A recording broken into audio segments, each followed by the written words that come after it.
আশা করছি ভালো আছেন আপনারা সবাই।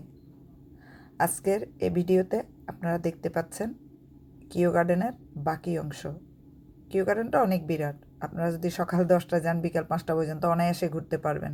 ইনডোর আউটডোর প্ল্যান্ট থেকে শুরু করে সব কিছুই দেখতে পারবেন। ভিডিওটি দেখতে থাকুন। আর আজকের গল্পটি হচ্ছে মা এবং ছেলের ভালোবাসার গল্প। আজকের গল্পটি দ্বিতীয় পর্ব। আজান তো বিয়ে করে সংসার করতেছেন, বাড়িতে কখনো স্ত্রীকে আনেন না। তারপর শ্বশুর যখন খোঁজ নিয়ে জানতে পারলেন মেয়ের জামাই, মায়ের কোনো খোঁজ নেন না, এত দরিদ্র বলে পরিচয় দেন না। ঘটনাটি মেয়েও যখন জানতে পারেন খুবই কষ্ট পেলেন। কষ্ট পাওয়ার পর তারা অনেক বকাঝকা করলেন আজানকে। আজান তো মাকে দোষারোপ করতে থাকলেন। পরে স্ত্রী, সন্তান এবং শ্বশুর মিলে আসলেন তার মায়ের কাছে মাপ চাইতে, যে মায়ের ক্ষমা না হলে তার ক্ষমা কখনোই হবে না। কারণ তিনি যখন জানলেন যে মা এই সন্তান জন্মদিন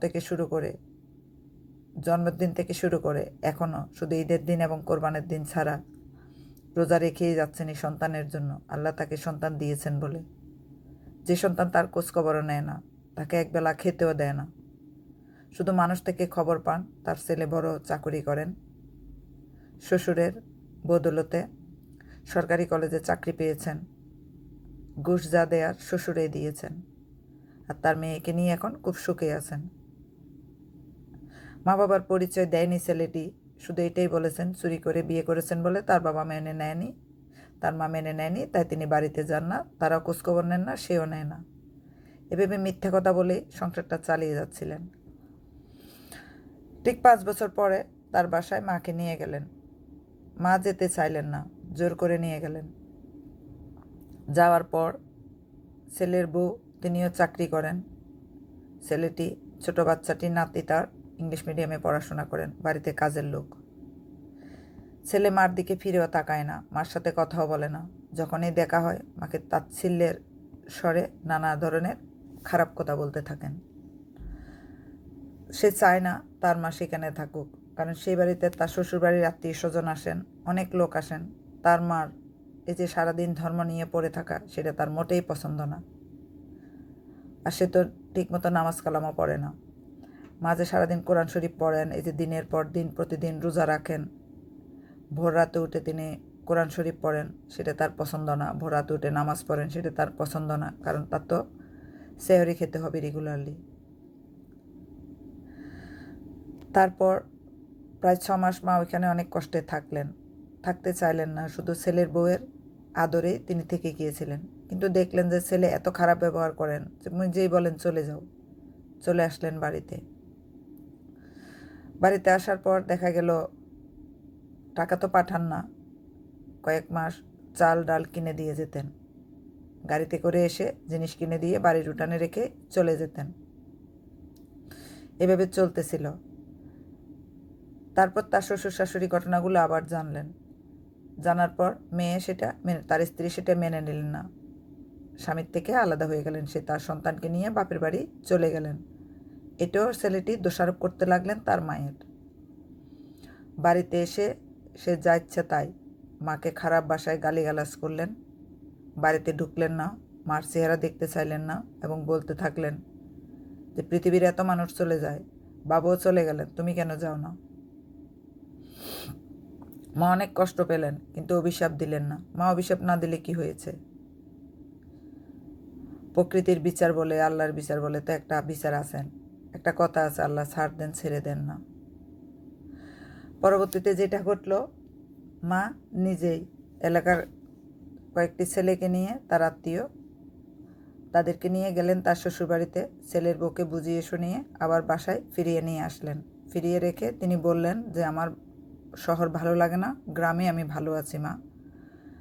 আমি একজন মানুষ, একবেলা খেলেই হয়ে যায়, ভোর রাতের খাবারটা হলেই আমার হয়ে যায়, সন্ধ্যায় আমার তত কিছু খেতেও হয় না, কারণ আমি নামাজ পড়ে কোরআন শরীফ পড়ে হালকা কিছু খেয়ে ঘুমিয়ে পড়ি। ভোর রাতে উঠে কিছু একটা রান্না করে আমি খেয়ে নিই।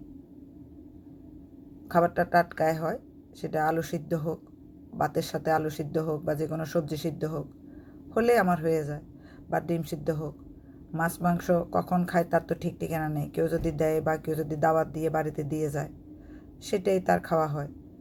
ঈদে বা কোরবানে মানুষে খাবার দিয়ে যায়, তাতে তার হয়ে যায়। তো ছেলের বউ সেটা মেনে নিতে পারলেন না। ভালো ছিল ছেলের বউটি। পরে ছেলেটির যেটি ঘটল, তার মেয়েদিকে অসুস্থ, হসপিটালে ভর্তি। সেটা কেউ জানতে দেয়নি।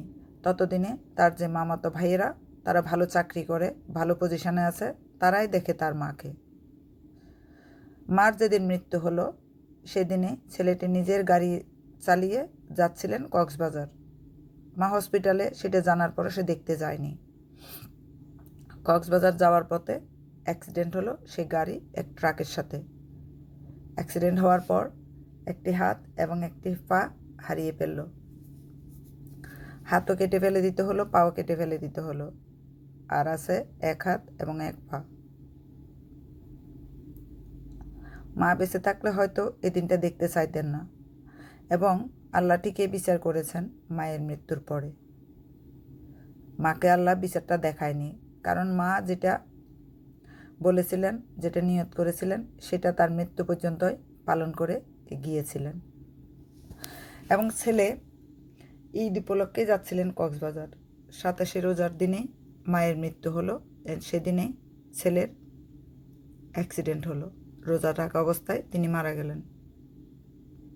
তার জন্য তো হয়তো ব্যস্ত তিনি পাবেন। আর এই ছেলে তার জমানো টাকা পয়সা দিয়ে কতটুকু চিকিৎসা করা যায়, চিকিৎসা কতদিনে করবেন। যখন তা হসপিটাল থেকে আসলেন, চিকিৎসা করে বাসায় আনলেন, হাত এবং পা নেই তার এখন। তার স্ত্রীও তাকে তালাক দিয়ে ছেলেটি নিয়ে দেশের বাহিরে চলে গেলেন, কারণ ততদিনে তার শ্বশুর শাশুড়ি আমেরিকাতে সেটেল হয়েছেন চাকরি ছেড়ে দিয়ে। রিটায়ার্ড করার পর তারাও চলে গিয়েছেন, এবং তার স্ত্রীও তাকে তালাক দিয়ে, যে এ অমানুষ, যে তার মা তাকে এত কষ্ট করে বড় করেছেন, সে মাকে দূরসাই করেছেন, মাকে জাগা দেননি, মাকে সে রাখেনি। মা আসলো তাকে দূর দূর করে তাড়িয়ে দিত, স্ত্রী চাইলেও রাখতে পারতেন না। আর সে অমানুষের বিচার আল্লাহ করেছেন, তার সাথে কে থাকবে। বিচার তিনি পেয়েছেন, আজান বিচার পেয়েছে, কিন্তু মা সেটা দেখেনি। মা সেটা সহ্য করতে পারতেন না। ভালো হয়েছে তার মৃত্যুর দিন অ্যাক্সিডেন্টটা হয়েছে। অ্যাক্সিডেন্ট হয়ে সে হসপিটালে, মা হসপিটালে মারা গিয়েছেন। মার কবরে তার মাটিও দিতে হয়নি, যদিও বাবার মৃত্যুর পরে সে বাড়ি আসেনি মাটি দিতে।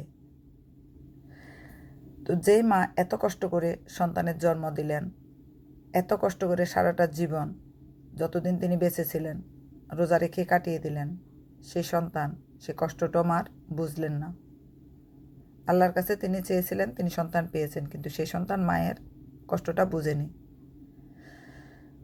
পরে তার যেদিকে যা জমানো ছিল, চাকরি তো ছেড়ে দিতে হলো, কারণ তাকে তো ট্রিটমেন্টে থাকতে হয়, একটা হাত একটা পা নিয়ে তাকে চলতে হয়। শেষে এসে ওই যে মা যে বাড়ি রেখে গিয়েছেন, বাবা যে বাড়ি রেখে গিয়েছেন, সেই বাড়িতেই তাকে উঠতে হলো। বাসার থেকে কিছু ফার্নিচার নিয়ে এসে সে বাড়িতেই থাকলেন। বাংলা বিভাগের প্রভাষক ছিলেন। আশেপাশের কোন ছেলে মেয়ে বা পড়তে আসবে, এলাকার ছেলে মেয়েরা তো আসবেই না, প্লাস বাবা মাও দিবে না, কারণ যেই সন্তান তার মা বাবাকে দেখেনি, এত কষ্টের সংসারে সে কখনো ফিরেও তাকায়নি। চাকরি পাওয়ার পর তো অন্তত মাকে ভালো রাখতে পারতেন, সেটাও সে করেনি। কত সন্তানই তো আছেন টিউশনি করে সংসার চালান, আর এই ছেলে কিছুই করেনি। এখনও বেঁচে আছে না যান, ও সরকারি যেটুকু ভাতা পান সেটুকু দিয়ে চলেন, কাজের লোক এসে রান্না করে দিয়ে যায়, সেটুকু খেয়ে চলেন। আর বাবা মার মসজিদে গিয়ে দোয়া পড়েন, নামাজ পড়েন। আর শেষ বয়সে এসে সে আজানও এখন রেগুলারলি মার মতো করে রোজা রাখতে শুরু করলেন, যতটুকুই সে পারে। সরকারি টাকা কিছু পায় বিদায় হয়তো তাকে খেতে সমস্যা হয় না, তার খাওয়াটা চলে, তার চিকিৎসাটা চলে। আর না হলে তাকে কেউ ভিক্ষে দিত কি না সেটাও কেউ জানে না। হয়তো সৃষ্টিকর্তা তাকে মাফ করবে, হয়তো করবে না। মাঝে মাঝে ছেলে নিজেই বলেন মানুষকে, যে আমি দেখেছি আমার মা ইফতারে পানি খেতেন শুধু, আর সেহরিতে উঠে পানি খেতেন বা মুড়ি খেতেন। তারপরও আমি অমানুষ হয়ে গিয়েছিলাম। মা জীবিত থাকতে ক্ষমা চেতে পারিনি, ক্ষমা তার হবেও না।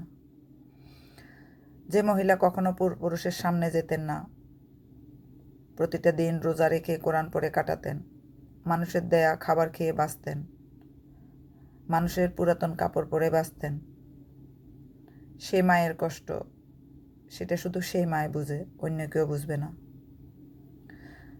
আজান শুধু যে তার বাবা মার সাথে অন্যায় করেছেন তা নয়, সে যে স্কুলে পড়তেন, স্কুলের ভালো চাকরি পাওয়ার পর স্কুলের শিক্ষকদের অবহেলা করতেন, কাউকে দেখলে তার সালাম আদাব সেটা দেয়া তা সে কখনোই পছন্দ করতেন না, নিজেকে অনেক বড় কিছু মনে করতেন।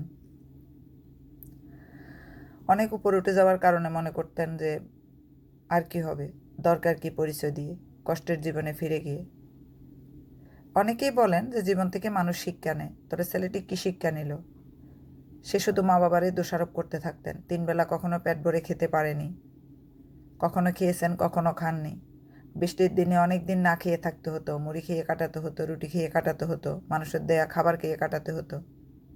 তাহলে সেই মা বাপ, যে মা বাপ তাকে বিলাসী জীবন দিতে পারেনি, ঠিকমতো পোশাক খাবার দিতে পারেনি, ঈদে পোশাক দিতে পারেনি, ঈদে পোলাও কর্মা খাওয়াতে পারেনি, কেন সে সেই মা বাপের দায়িত্ব নেবে? কেন সে তার মা বাপের দিকে ফিরে তাকাবে? কেন সে মায়ের দায়িত্ব নেবে, তাকে খাওয়াবে? কত মা বাবাই তো কত সম্পদ রেখে যায়, কত সম্পদ করে সন্তানের জন্য। তারা জীবিত থাকতে যেহেতু তাকে পেট ভরে খেতে দিতে পারেনি, ছোটোবেলা থেকে জুতা দিতে পারেনি, পোশাক দিতে পারেনি, খাবার দিতে পারেনি, তাহলে সেই মা বাবাকে সে কেন দেখবে? অহংকারী ছেলের বিচার যে এভাবে আল্লাহ করবে সেটা হয়তো কেউই জানতো না। যে কথাগুলো তিনি মা বাবাকে এসে বলতেন যে খেতে দিতে পারো না, তাহলে আমি কেন বাড়ি আসবো? ভালো কিছু দিতে পারো না, তাহলে কেন বাড়ি আসবো? যেটা সন্তান নিজেই বিচার